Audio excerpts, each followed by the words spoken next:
Program Tribunnews on Focus harus kembali membersamai Anda hari ini bersama dengan saya, Nila Irda. Polemik mengenai tuduhan ijazah palsu yang dialamatkan terhadap Presiden ke-7 RI Joko Widodo tidak kunjung tuntas. Meskipun telah disanggah oleh sejumlah pihak, mulai dari Pengadilan Tata Usaha Negara Jakarta Pusat, Universitas Gadjah Mada, bahkan oleh Joko Widodo sendiri. Karena berlarutnya perkara ini, Tribuners, akhirnya Presiden ke-7 RI Bapak Jokowi juga melaporkan perkara ijazah tersebut ke Polda Metro Jaya. Lantas bagaimana kemudian potensi pidana bagi pihak-pihak yang menarasikan soal ijazah Jokowi ini? Dan bagaimana juga pembuktian ijazah tersebut menjadi titik terang akan polemik yang selama ini bergulir. Saya akan membahasnya dalam Tribunnews on Focus kali ini. Sudah tersambung melalui sambungan Zoom bersama dengan saya pakar hukum pidana Bang Abdul Fikar Hajar. Bang Fikar, selamat sore. Terima kasih banyak sudah bergabung. Ya, oke, inilah. Oke. Baik, Bang Fikar, saya ingin langsung saja hari ini berdiskusi mengenai polemik ijazah dari Pak Jokowi begitu ya. Ini kan pelaporan kemudian dilakukan oleh Pak Jokowi bahkan secara langsung mendatangi kepolisian Polda Metro Jaya. Bang Fikar melihatnya seperti apa langkah dari Pak Jokowi yang pada akhirnya begitu ya melaporkan persoalan ijazah ini ke Polda Metro Jaya dengan total ada 5 orang nih, Bang Fikar, yang kemudian dilaporkan. Ya, oke. Saya kira siapapun ya, tidak hanya Pak Jokowi, ya, siapapun orang Indonesia, warga negara Indonesia, ya, atau bahkan warga negara asing yang merasa dilakukan suatu perbuatan yang kemudian dianggap merugikan dirinya, dan itu diprediksi atau diperkirakan juga melanggar kepentingan umum.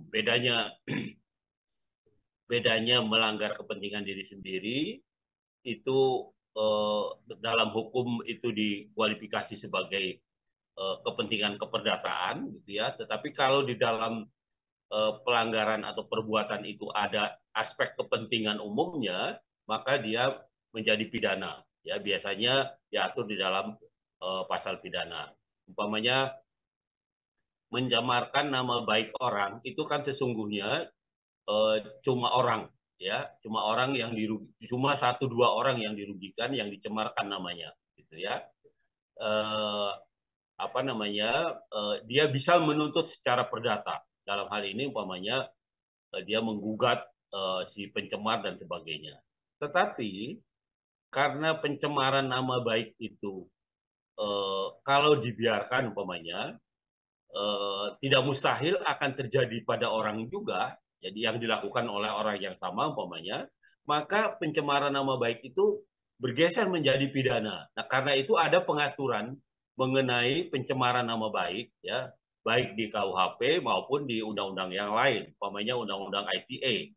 Itu ada aturan mengenai pencemaran nama baik. Nah, saya kira Pak Jokowi melaporkan ke Polda Metro Jaya itu dalam konteks itu, gitu Hmm. ya, dalam konteks dia merasa dirugikan dengan tindakan atau perbuatan seseorang, gitu ya, atau beberapa orang, ya, yang kemudian tidak hanya merugikan dirinya, dia menganggap, tapi juga ada aspek pidananya. Nah, Hmm. karena itu kemudian dia melaporkan orang-orang itu ke ke kepolisian, gitu ya, supaya umpamanya diproses, dia merasa namanya dicemarkan, ya, dengan eh, dianggap sebagai ijazah palsu dan sebagainya, ya, ya, itu boleh saya, itu haknya Pak Jokowi, ya, untuk melaporkan itu. Nah, tinggal persoalannya adalah apakah memang terbukti atau tidak umpamanya laporan pencemarannya. Nah, itu soal proses peradilannya. Begitu, Hmm.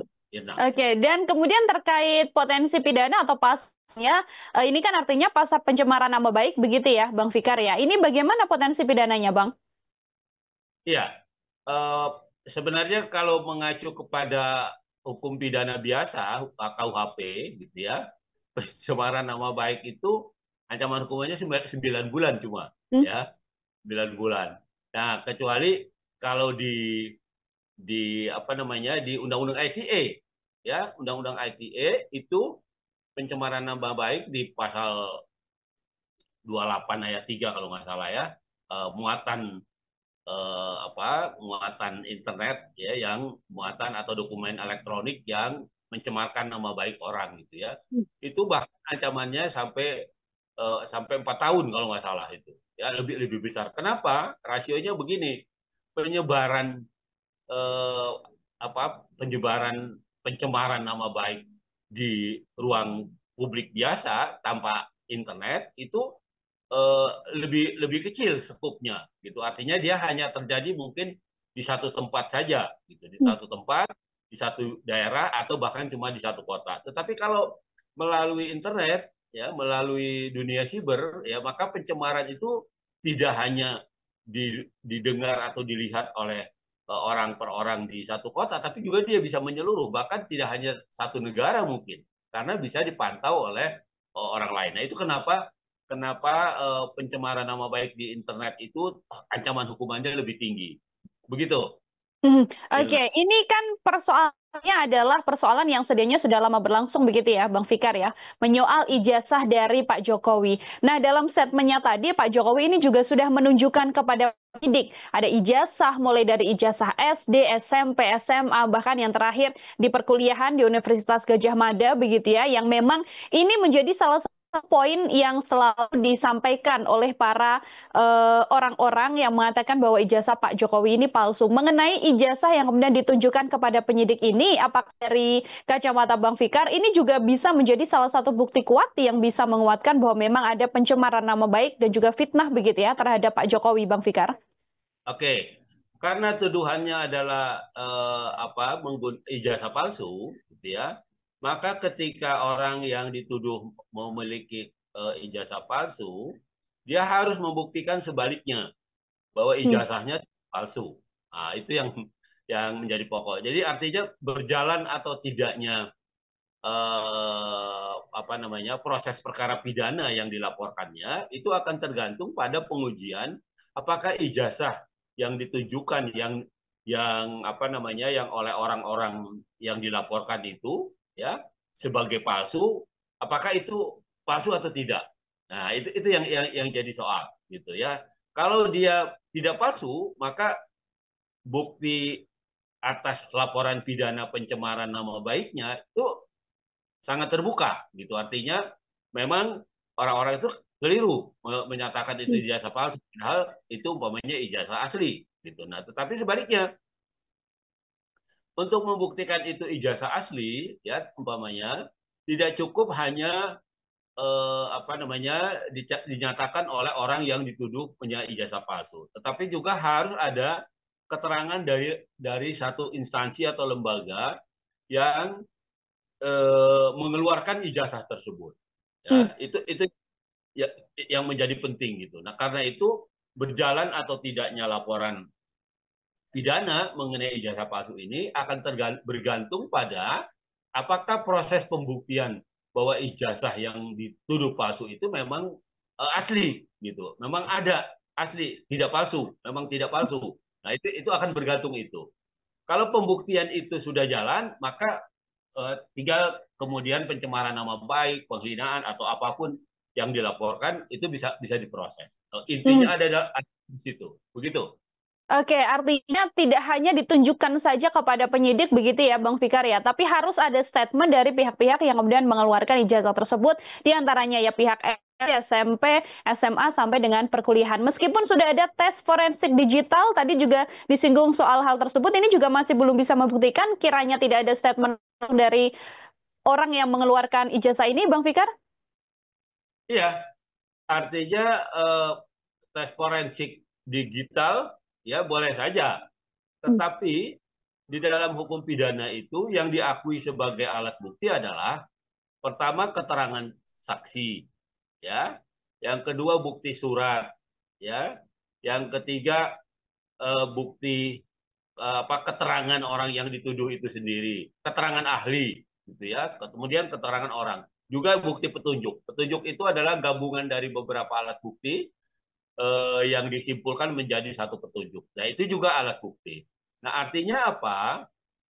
Artinya eh, bukti surat memang menjadi alat bukti, ya, Hmm. umpamanya keterangan forensik atau bukti surat ijazah aslinya, ya, tapi tanpa didukung oleh keterangan saksi, ya, umpamanya saksi itu adalah orang yang memang mengeluarkan ijazah itu, ya, orang yang bekerja pada instansi yang mengeluarkan ijazah itu umpamanya, atau juga penilaian ahli, ya, apakah benar umpamanya wajar umpamanya umpamanya ya sekolah 3 tahun dapat gelar sarjana umpamanya. Hmm. Nah itu juga keterangan ahli seperti itu juga menjadi penting gitu, ya, menjadi penting. Nah karena itu di dalam pembuktian itu tidak cukup hanya eh, apa mengeluarkan satu bukti, karena di dalam hukum pidana juga, hukum acara pidana dan hukum pidana itu ada satu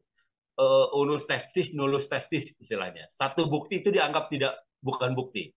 Jadi artinya apa? Artinya alat bukti itu harus saling mendukung antara keterangan saksi, alat bukti surat, keterangan ahli, keterangan terdakwa juga itu harus saling mendukung, membuktikan bahwa memang ada peristiwa pidana yang terjadi. Nah, seperti itu, Mbak. Oke, itu dari pihak Pak Jokowi membuktikan bahwa memang ijazah yang dimiliki ini adalah ijazah asli begitu ya Bang Fikar ya. Lalu untuk pihak-pihak yang kemudian dilaporkan, ini kan juga bisa melakukan pembelaan begitu ya, yang tadi Bang Fikar sempat menyinggung, yang menarasikan ijazah Pak Jokowi ini palsu harus bisa membuktikan bahwa memang ijazah tersebut palsu. Bagaimana kemudian bukti-bukti yang bisa dibawa ke persidangan ini, Bang? Iya. Jadi yang menarasikan bahwa ijazah Pak Jokowi palsu itu juga harus didukung oleh alat bukti. Jadi kalau dia menyatakan itu palsu tanpa didukung oleh alat bukti, ya itu sama dengan penghinaan, apa istilahnya, kalau kalau sekarang itu apa istilahnya, kalau di sesuatu kabar yang bohong tapi kemudian dipiralkan, apa namanya itu? Oke, hoax ya Bang ya. Ya, seperti itu. Nah, itu artinya apa? Artinya pihak-pihak yang menuduh Pak Jokowi itu menggunakan ijazah palsu, dia harus membuktikan juga, ya, harus membuktikan bahwa ijazah yang dipegang oleh Pak Jokowi itu palsu, gitu. Umpamanya saya juga membaca, gitu ya. Umpamanya soal gelar dokter Andes dan insinyur, gitu ya, yang ada di satu fakultas. Nah itu mungkin enggak. Nah itu kan harus ahli yang menjelaskan. Hmm. Bahkan umpamanya di apa namanya di ITB umpamanya gitu ya, meskipun dia sekolah teknik tapi ada beberapa gelar yang memang gelarnya adalah doktorandus gitu. Umpamanya soal apa namanya orang yang ahli dalam uh, mode sketsa atau apa gitu ya. Tapi maksud saya ada jurusan-jurusan tertentu yang memang meskipun itu ada di wilayah bidang teknik, itu dia menggunakan gelar doktorandus umpamanya seperti itu. Nah itu yang akan dijelaskan oleh ahli itu, ya, para ahli, kemudian oleh instansi-instansi yang memang mengeluarkan ijazah yang dituduh palsu itu. Begitu, Mbak. Dalam perkara yang mempermasalahkan ijazah Pak Jokowi ini, Bang Fikar, kan ada dua sosok juga yang dikenal sebagai ahli atau pakar telematika, begitu ya. Di antaranya ada Roy Suryo, kemudian ada juga Rismon Sianipar, yang memang latar belakang mereka adalah orang-orang yang juga bisa menyelidiki persoalan dokumen apakah asli dan juga tidak. Kalaupun nanti mereka bersaksi sebagai terlapor begitu ya, artinya juga harus ada pembanding juga dengan ahli yang lain, Bang Fikar. Iya, ya, apa namanya, dalam konteks peristiwa ini seorang ahli yang dikatakan tadi Roy Suryo gitu ya, dia betul dikenal sebagai ahli telematika. Tetapi ketika dalam konteks perkara ini dia diletakkan atau didudukan sebagai terlapor, ya, terlapor, maka dia nggak bisa dia nggak bisa bertindak sebagai ahli gitu. Artinya dia harus juga memanggil ahli-ahli yang bisa mendukung argumen dia gitu. Pokoknya dia harus memanggil juga ahli telematika yang lain, apa ahli-ahli yang lain gitu, untuk membuktikan bahwa argumen yang dia gunakan untuk apa menyatakan bahwa ijazahnya Pak Jokowi palsu itu bisa diperkuat oleh ahli-ahli itu. Nah itu itu akan tergantung. Jadi dirinya sendiri, keterangan dirinya, kedudukannya adalah sebagai orang yang disangka, gitu ya. Oke. Meskipun dia orang ahli, gitu ya. Tapi karena dia dalam konteks peristiwa ini dia didudukan sebagai orang yang dilaporkan, yang disangka, Hmm. gitu ya.